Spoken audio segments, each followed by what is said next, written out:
Hearts of the West. Well, that was with my darling Beau Bridges. Yeah, he played a man who settled in a western town just because he had a bad heart, and they told him he had to slow down. So he took his whole family up into Arizona someplace, and they settled. And so trying to fit in with the town, he entered himself in a wagon race, and so he was. Everybody said, "Well, you don't know how to do that," but he was going to hire this very expert wagon racer, whatever you'd call him, who had always won before, and was going to have him do the racing. And so the person is due to, I'm trying to get it straight, due to appear in town, and he goes to the restaurant to meet him, and it turns out to be the man's wife. The man has died, and the wife appears. And so Beau doesn't know what to do. And I said, and he won't accept me as an advisor in this race. No woman can do that. So I sign up to race against him.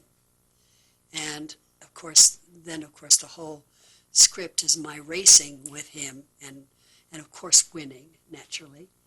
And so that was really fun, because again I got to play not a character that was particularly funny, but a serious old lady who was kind of feisty and got a lot of inner. And this year you were in Boston Public. Yeah, that was with, I played the mother of very uptight vice principal, played by Anthony Heald. And I blow into town and just embarrass him to death, because I keep trying to pair him up with some of the other teachers, and he's so embarrassed. And then they hinted at a kind of romance possibly between Fivish Finkel and me, who was one of the professors. So that was fun to do. Becker. Well, now you hit my favorite. Becker, I got to play a neighbor, an old lady, who has the hots for John Becker, played by Ted Danson. And she not only has the hots for him, but she just moves into his life. She starts coming in and scrubbing his bathroom and washing his dishes, and she even goes out on the fire escape and scrubs the pigeon poop off this fire escape. And she just moves in on him, doing things for him. And like his friend Nancy, played by Nancy Travis, accuses him of taking advantage of this nice old lady, And he says to me, am I taking advantage of you? And I said, no, I love doing things for people. And I open my arms, and he comes into my arms, and I hold him, and then my hand slips down, and I give him a good grab on the butt.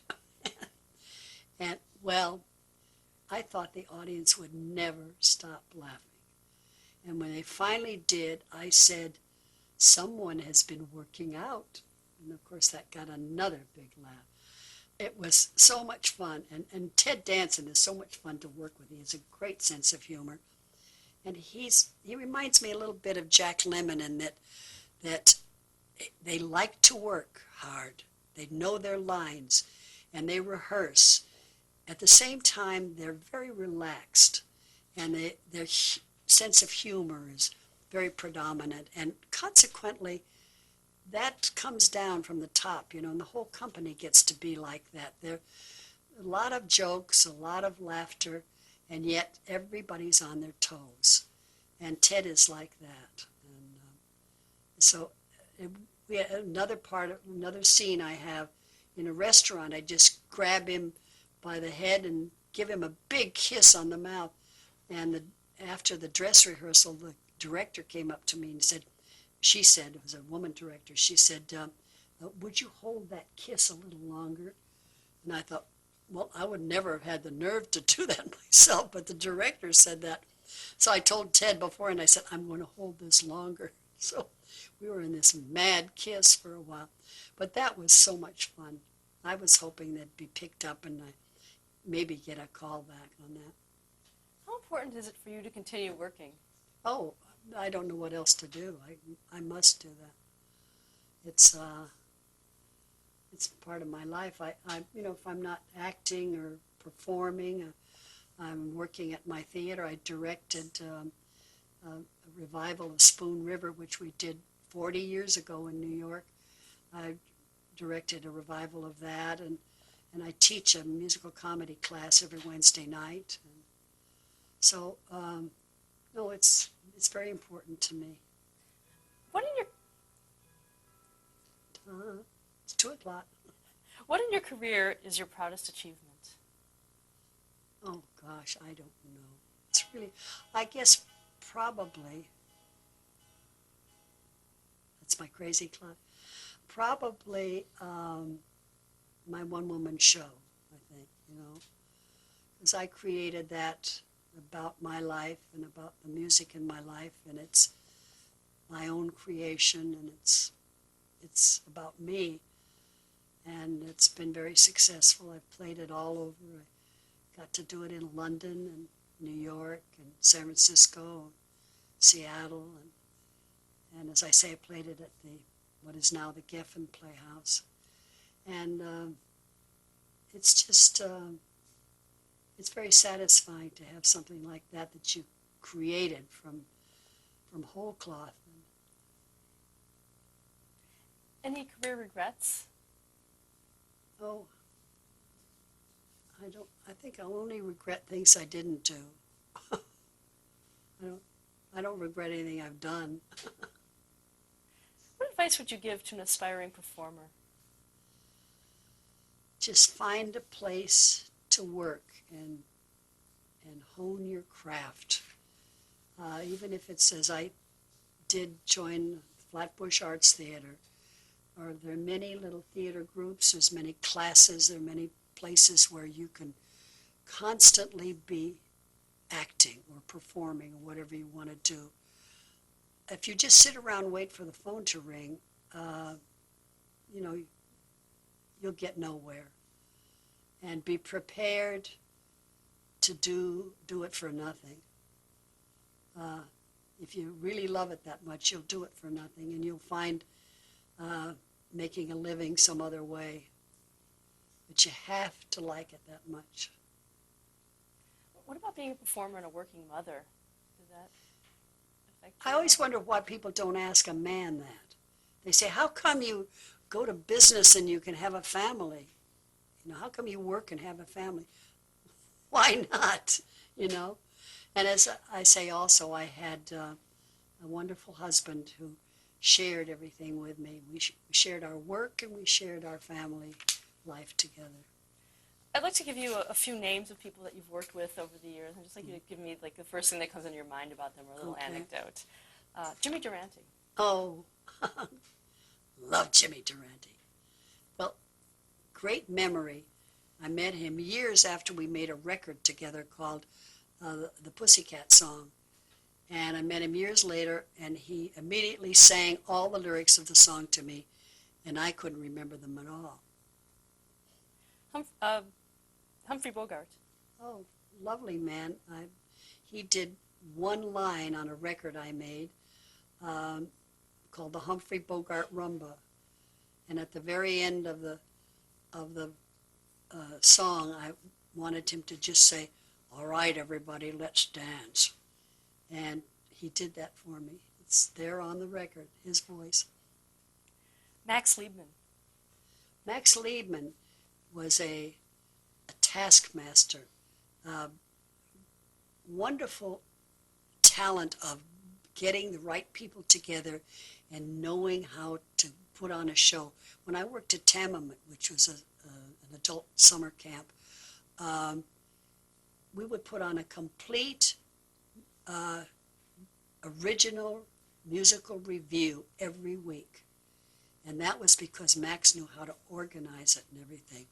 I walked into a rehearsal one day, the first day of the week, And Max said to me, you're 30 minutes late. And I said, it's 1 minute after 10. He said, there are 30 people here. You are 1 minute late for each one of them. You're 30 minutes late. Imogene Coca. Oh, Imogene Coca never knew how wonderful she was. She would come off stage doing something so brilliant, and you'd say, oh, Coca, that was great. She'd say, oh, no, it wasn't. It was just terrible. I don't think she ever got over that.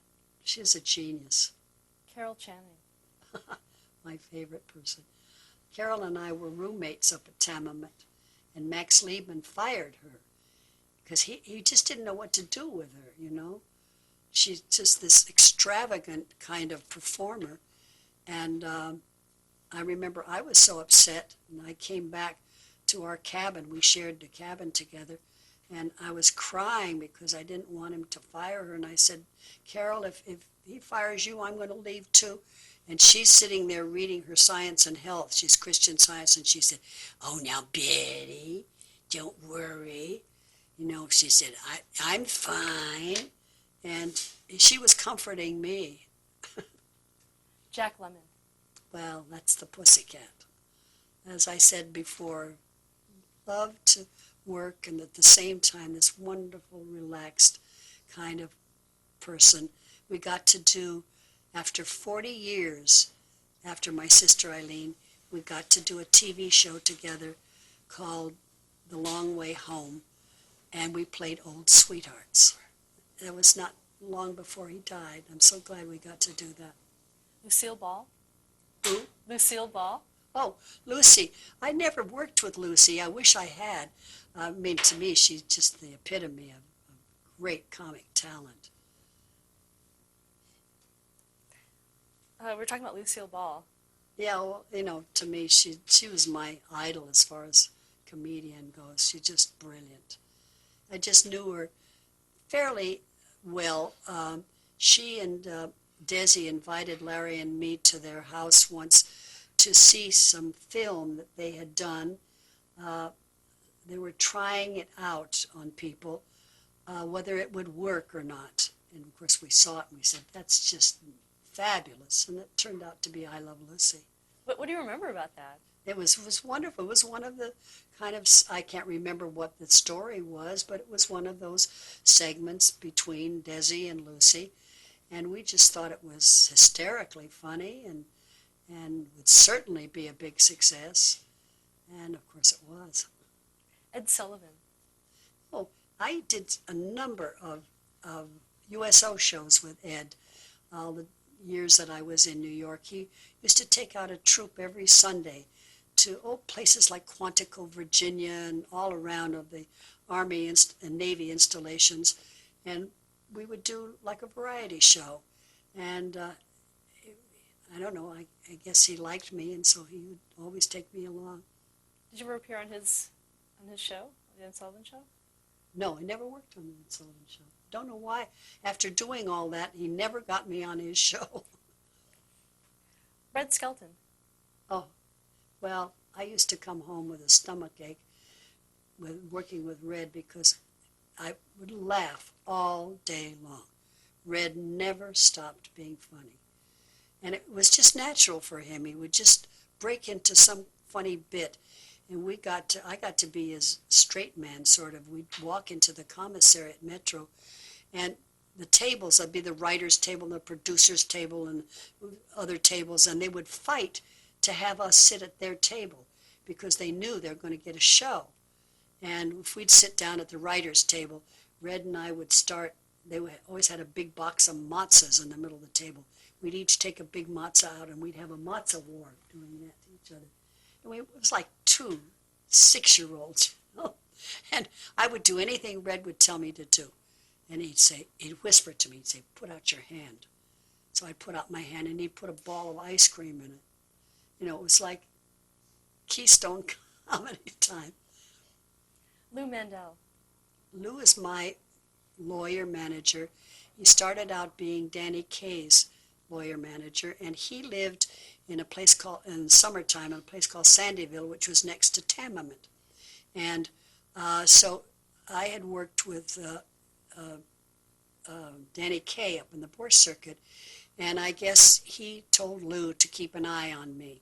So Lou, all the summer that I was working at Tamam, would see all the shows and approached me if I needed some management, which I certainly did. And he just from there on became my manager, my lawyer, my advisor, and really kind of surrogate father. And when I married Larry, Larry inherited him too as a manager. So Lou really took care of us, particularly during the blackout, the blackout, it's a good slip, the blacklist. Lou got it, Larry, because Lou had been involved in real estate and things in New York, got Larry involved in real estate here and started building apartment buildings. And that's saved us financially through a very bad time. Last name is Larry Parks. Pardon? The last name is Larry Parks. Oh dear. Well, when I started thinking of writing my autobiography, I remember I was with Evelyn Keyes and who else was it? We were just sitting around talking, and she said, if you ever want, anything, a testimonial or anything for your book, I just want to say he was a true gentleman in every sense of the word. Gentleman and a gentle man. He was just, and probably the most honest, upright person that I've ever known. He was a lovely, lovely man and a wonderful father to his sons. They will tell you that. How would you like to be remembered? How'd I what? How would you like to be remembered? I don't know. I guess, I don't know. That's hard to answer. I think I hope I'll be remembered more for my funny side than my dramatic or my glum side. And we all have that, you know. I don't know. I write dirty limericks, and I told my sons, I said, it's all right in my memorial service if you read some of my dirty limericks. I won't mind. You want to share one with us, or is that off limits?